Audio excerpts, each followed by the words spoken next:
के समय मन, कर्म और वचन से शुद्ध होकर मनोकामना पूर्ति के लिए बृहस्पति देव से प्रार्थना करनी चाहिए। पीले रंग के चंदन, अन्न, वस्त्र और फूलों का इस व्रत में विशेष महत्व है।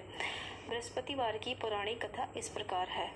प्राचीन समय की बात है। भारतवर्ष में एक राजा राज्य करता था। वह बड़ा प्रतापी और दानी था। वह नित्य गरीबों और ब्राह्मणों की सहायता करता था।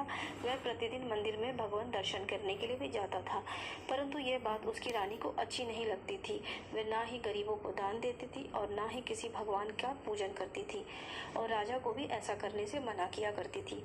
एक दिन राजा शिकार खेलने वन गए तो रानी और दासी महल में अकेली थी। उसी समय बृहस्पति देव साधु के वेश में राजा के महल में भिक्षा के लिए गए और भिक्षा मांगी तो रानी ने भिक्षा देने से इनकार कर दिया और ये कहा, हे साधु राज महाराज, मैं तो दान पुण्य से तंग आ गई हूँ। इस कार्य के लिए मेरे प्रतिदेह भी बहुत है। अब आप ऐसी कृपा करें कि सारा धन नष्ट हो जाए तथा मैं आराम से रह सकूं। साधु ने कहा, देवी तुम तो बड़ी विचित्र हो। धन संतान से तो कोई दुखी नहीं होता, इसको तो सभी चाहते हैं। पापी भी पुत्र और धन की इच्छा रखता है, इसको तो सभी चाहते हैं।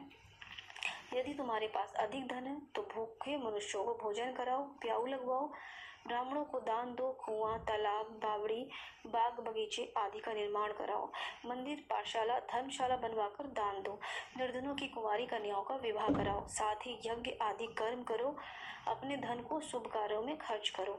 ऐसा करने से तुम्हारा नाम परलोक में सार्थक होगा और स्वर्ग की प्राप्ति होगी। परंतु रानी पर उनकी बातों का कोई प्रभाव न पड़ा। वह बोली, महाराज, मुझे ऐसे धन की आवश्यकता नहीं है जिसको मैं अन्य लोगों को दान दे दूं तथा जिनको रखने और संभालने में मेरा सारा समय ही नष्ट हो जाए। अब आप ऐसी कृपा करें कि सारा धन नष्ट हो जाए तथा मैं आराम से रह सकूं।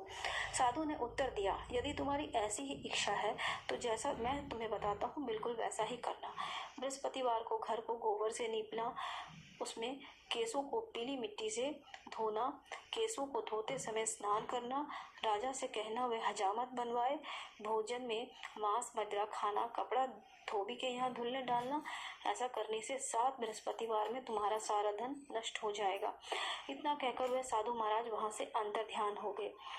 जैसे वह साधु महाराज कह के गए, रानी ने वैसा ही किया।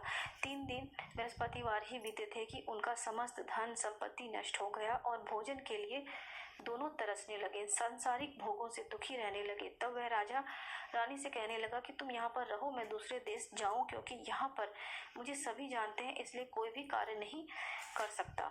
देश चोरी परदेश भिक्षा बराबर है। ऐसा कहकर राजा परदेश चला गया। वहाँ जंगल को जाता और लकड़ी काट कर लाता और शहर में बेचता। इस तरह जीवन व्यतीत करने लगा। इधर राजा के बिना रानी और दासी दोनों दुखी रहने लगी। किसी दिन भोजन मिलता, किसी दिन जल पीकर ही रह जाती। एक समय जब रानी और दासी को 7 दिन बिना भोजन के रहना पड़ा तो रानी ने अपनी दासी से कहा, हे दासी, पास के नगर में मेरी बहन रहती है, वह बड़ी धनवान है, तो उसके पास जा और 5 सेर बेझर मांग कर ला, ताकि कुछ समय के लिए थोड़ा बजर गुसर हो जाए। दासी रानी बहन के पास गई। उस दिन बृहस्पतिवार का दिन था। रानी की बहन उस समय बृहस्पतिवार की कथा सुन रही थी। दासी ने रानी की बहन को अपनी रानी का संदेश दिया, लेकिन रानी की बहन ने कोई उत्तर नहीं दिया। जब दासी को रानी की बहन से कोई उत्तर नहीं मिला तो वह बहुत दुखी हुई और उसे क्रोध भी आया। दासी ने वापस आकर रानी को सारी बात बता दी। सुनकर रानी ने कहा कि दासी, इसमें उसका कोई दोष नहीं है। जब बुरे दिन आते हैं तब कोई सहारा नहीं होता और अच्छे बुरे का पता विपत्ति में ही लगता है। जो ईश्वर की इच्छा होगी वही होगा।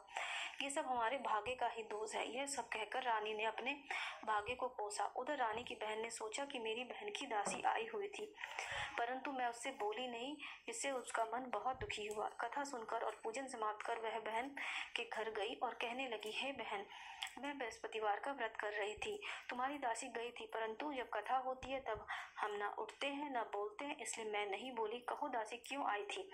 रानी बोली, बहन, हमारे घर अनाज नहीं था। ऐसा कहते कहते रानी की आंखें भर आई। उसने दासी समेत 7 दिन तक भूखा रहने की बात भी अपनी बहन को बता दी, इसलिए मैंने दासी को तुम्हारे पास 5 सेर बेझर के लिए भेजा था। रानी की बहन बोली, देखो बहन, बृहस्पति देव सबकी मनोकामना पूर्ण करते हैं। देखो, शायद तुम्हारे घर में ही अनाज रखा हो। पहले तो रानी को विश्वास नहीं हुआ, परंतु बहन के आग्रह करने पर उसने दासी को अंदर भेजा। दासी घर के अंदर गई तो उसने वहां देखा कि एक बेजर से भरा हुआ घड़ा पड़ा है। उसे बड़ी हैरानी हुई, क्योंकि उससे पहले एक एक बर्तन देख लिया था। उसके बाहर आकर रानी को बताया। दासी रानी से कहने लगी, हे रानी, जब हमको भोजन नहीं मिलता तो हम व्रत ही तो करते हैं, इसलिए क्यों ना इससे हम व्रत और कथा की विधि पूछ ली जाए, हम भी व्रत किया करेंगे। दासी के कहने पर रानी अपनी बहन से बृहस्पतिवार के बारे में पूछा।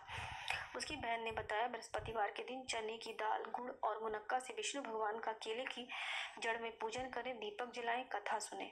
उस दिन एक ही समय भोजन करें, भोजन पीले खाद्य पदार्थ का ही करें, इससे गुरु भगवान प्रसन्न होते हैं, अन्न पुत्र धन देते हैं, मनोकामना पूर्ण करते हैं। व्रत और भोजन की विधि बतलाकर रानी की बहन अपने घर लौट आई। रानी और दासी दोनों ने निश्चय किया कि बृहस्पति देव भगवान का पूजन जरूर करेंगे। 7 रोज बाद जब बृहस्पतिवार आया तो उन्होंने व्रत रखा। घुड़साल में जाकर चना और गुड़ बीन लाई तथा उसी दाल से केले की जड़ तथा विष्णु भगवान का पूजन किया। अब पीला भोजन कहाँ से आए? दोनों बड़ी दुखी हुई, परंतु उन्होंने व्रत किया था, इसलिए बृहस्पति देव प्रसन्न थे। एक साधारण व्यक्ति के रूप में वे 2 थालों में सुंदर पीला भोजन लेकर आए और दासी को देकर बोले, हे दासी, ये भोजन तुम्हारे लिए और तुम्हारी रानी के लिए है, इसे तुम दोनों ग्रहण करना। दासी भोजन पाकर बहुत प्रसन्न हुई। उसने रानी से कहा, चलो रानी, भोजन कर लो। परंतु रानी को भोजन आने के बारे में कुछ भी नहीं पता था, इसलिए उसने कहा कि जा तू ही भोजन कर, क्योंकि तू व्यर्थ में हमारी हंसी उड़ाती है। तब दासी ने कहा, एक व्यक्ति भोजन देकर गया है। तब रानी ने कहा, वह व्यक्ति तेरे लिए ही भोजन दे गया होगा, तू ही भोजन कर। तब दासी ने कहा कि वह व्यक्ति हम दोनों के लिए 2 थालों में सुंदर पीला भोजन देकर गया है, इसलिए मैं और आप दोनों ही साथ साथ भोजन करेंगे। यह सुनकर रानी बहुत प्रसन्न हुई। फिर दोनों ने गुरुवार भगवान को नमस्कार करके भोजन प्रारंभ किया। उसके बाद वे प्रत्येक बृहस्पतिवार को गुरुवार का व्रत और पूजन करने लगी। बृहस्पतिवार भगवान की कृपा से उसके पास धन हो गया, परंतु रानी फिर भी पहले की तरह आलस्य करने लगी। तब दासी बोली, देखो रानी, तुम पहले भी इसी प्रकार आलस्य करती थी, तुम्हें धन के रखने में कष्ट होता था, इस कारण सभी धन नष्ट हो गए। अब गुरु भगवान की कृपा से धन मिला है तो फिर तुम्हें आलस्य होता है। बड़ी मुसीबतों के बाद हमने यह धन पाया है, इसलिए हमें दान पुण्य करना चाहिए। अब तुम भूखे मनुष्यों को भोजन कराओ, प्याऊ लगवाओ, ब्राह्मणों को दान दो, कुआं, तालाब, बावड़ी, बाग बगीचे आदि का निर्माण कराओ, मंदिर, पाठशाला, धर्मशाला बनवा कर दान दो, निर्धनों की कुमारी कन्याओं का विवाह कराओ, साथ में यज्ञ और आदि कर्म करो, धन को शुभ कार्यों में खर्च करो, जिसका तुम्हारे कुल का यश बढ़ेगा और स्वर्ग की प्राप्ति होगी और पितृ प्रसन्न होंगे। दासी की बात मानकर रानी शुभ कर्म करने चली गई। उनका यश फैलने लगा। एक दिन रानी और दासी आपस में विचार करने लगे कि ना जाने राजा किस दशा में होंगे, उनकी कोई भी खोज खबर नहीं है। उन्होंने श्रद्धापूर्वक गुरुवार भगवान से प्रार्थना की कि राजा जहाँ भी हो शीघ्र वापस आ जाए। उसी रात्रि को बृहस्पति देव ने राजा के स्वप्न में कहा कि हे राजा, उठ, तेरी रानी ने तुझको याद किया है और अपने देश लौट जा। राजा प्रातः काल उठा और जंगल से लकड़ी काटने के लिए जंगल की ओर चल पड़ा।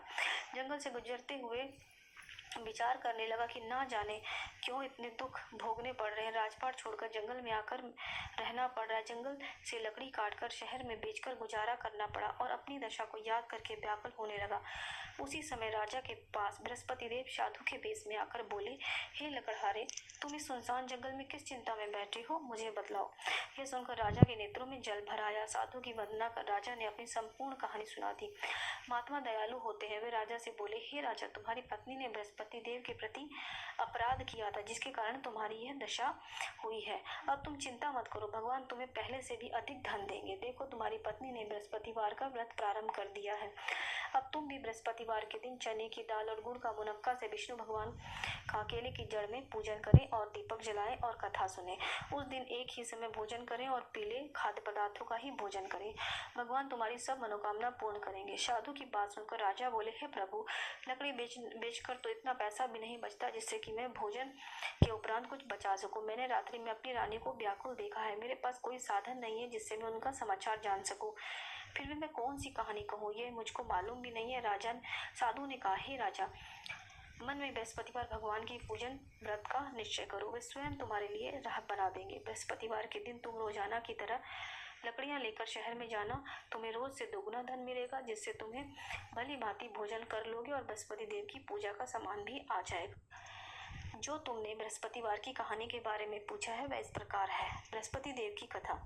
प्राचीन काल में एक बहुत ही निर्धन ब्राह्मण था। उसके कोई भी संतान नहीं थी। वह नित्य पूजा पाठ करता, परंतु उसकी स्त्री ना स्नान करती, ना ही किसी देवता का पूजन करती थी। इस कारण ब्राह्मण देवता बहुत ही दुखी रहते थे। अपनी पत्नी को बहुत समझाते, किंतु उसका कोई परिणाम ना निकला। भगवान की कृपा से ब्राह्मण के यहाँ एक कन्या उत्पन्न हुई। कन्या बड़ी होने लगी। प्रातः काल स्नान करके वह भगवान विष्णु का जाप करती। बृहस्पतिवार के दिन व्रत भी करने लगी। पूजा पाठ समाप्त कर पाठशाला जाती और मुट्ठी में जौ भर के लाती और पाठशाला के मार्ग में डालती जाती। लौटते समय वही जौ स्वर्ण के हो जाते और उसे बीनकर घर ले आती। एक दिन वह बालिका सूप में उस सोने के जौ को फटक रही थी, साफ कर रही थी, तो माँ ने देख लिया और कहा, हे बेटी, सोने के जौ को फटकने के लिए सोने का सूप होना चाहिए। दूसरे दिन गुरुवार था। कन्या ने व्रत रखा और बृहस्पति देव से सोने का सूप देने की प्रार्थना की और कहा कि हे प्रभु, यदि सच्चे मन से मैंने आपकी पूजा की है तो मुझे सोने का सूप दे दो। बृहस्पति देव ने उसकी प्रार्थना स्वीकार कर ली। रोजाना की तरह वह कन्या जौ फैलाती हुई पाठशाला चली गई। पाठशाला से लौटकर जब वह जौ बीन रही थी तो बृहस्पति देव की कृपा से उसे सोने का सूप मिला। उसे वह घर ले आई और जौ साफ करने लगी, परंतु उसकी माँ का वही ढंग रहा। एक दिन की बात है, कन्या सोने के सूप में जौ साफ कर रही थी। उस समय उस नगर का राजकुमार वहां से निकला। कन्या के रूप और कार्य को देखकर वह बड़ा मोहित हो गया। राजमहल में आकर भोजन और जल त्याग कर उदास होकर लेट गया। राजा को जब राजकुमार द्वारा अन्न जल त्यागने का समाचार ज्ञात हुआ तो उसने अपने मंत्रियों से कहा, अपने पुत्र के पास गया और पूछा, हे बेटा, तुम्हें किस बात का कष्ट है? किसी ने तुम्हारा अपमान किया है अथवा कोई और कारण है? मुझे बतलाओ, मैं वही कार्य करूंगा जिससे तुम्हें प्रसन्नता होगी। अपने पिता की बात सुनकर राजकुमार बोला, हे पिताजी, मुझे किसी बात का दुख नहीं है। किसी ने मेरा अपमान नहीं किया, परंतु मैं उस लड़की से विवाह करना चाहता हूँ जो सोने के सूप में जौ साफ कर रही थी। राजकुमार ने राजा को उस लड़की के घर का पता बतलाया। मंत्री उस लड़की के घर गया। मंत्री ने ब्राह्मण के समक्ष राजा की ओर से निवेदन किया। कुछ ही दिन बाद ब्राह्मण की कन्या का विवाह राजकुमार के साथ संपन्न हो गया। कन्या के घर से जाते ही ब्राह्मण के घर में पहले की भांति गरीबी का निवास हो गया। एक दिन दुखी होकर ब्राह्मण अपनी पुत्री से मिलने गए। बेटी ने पिता की अवस्था को देखा और अपनी माँ का हाल पूछा। ब्राह्मण ने सभी हाल कह सुनाया। कन्या ने बहुत सा धन देकर अपने पिता को विदा कर दिया, लेकिन कुछ दिन बाद फिर वही हाल हो गया। ब्राह्मण फिर अपनी कन्या के यहाँ गया और सभी हाल कहा तो पुत्री बोली, हे पिताजी, आप माताजी को यहाँ लिवा लाओ, मैं उन्हें यह विधि बतला दूंगी जिससे कि गरीबी दूर हो जाएगी। ब्राह्मण देवता अपनी स्त्री को लेकर अपनी पुत्री के पास राजमहल पहुंचे तो पुत्री ने अपनी माँ को समझाने लगी, हे माँ, तुम प्रातःकाल स्नान आदि करके विष्णु भगवान का पूजन करो और बृहस्पतिवार का व्रत करो तो सब दरिद्रता दूर हो जाएगी। परंतु उसकी माँ ने उसकी बात नहीं मानी। वह प्रातःकाल उठकर अपनी पुत्री के बच्चों का जूठन खा लेती थी। एक दिन उसकी पुत्री को बहुत गुस्सा आया। उसने अपनी माँ को एक कोठरी में बंद कर दिया।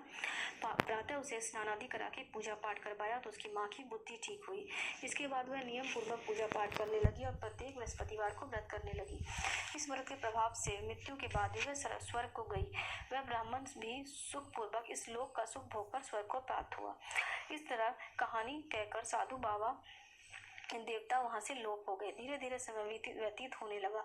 फिर बृहस्पतिवार का दिन आया। राजा जंगल से लकड़ी काटकर शहर में बेचने गया। उससे उस दिन और दिनों से ज्यादा धन मिला। राजा ने चना गुड़ आदि लाकर बृहस्पतिवार का व्रत किया।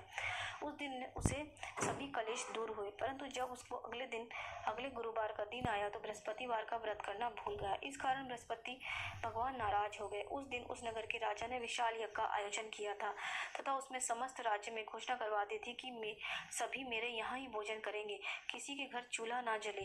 इस आज्ञा को जो न मानेगा उसे फांसी दे दी जाएगी। राजा की आज्ञा सुनकर राज्य के सभी वासी राजा के भोज में सम्मिलित हुए, लेकिन लकड़हारा कुछ देर से पहुंचा, इसलिए राजा उसको अपने साथ महल में ले गए। जब राजा लकड़हारे को भोजन करा रहे थे तो रानी की दृष्टि उस खोटी पर पड़ी जिस पर उसका हार लटका हुआ था।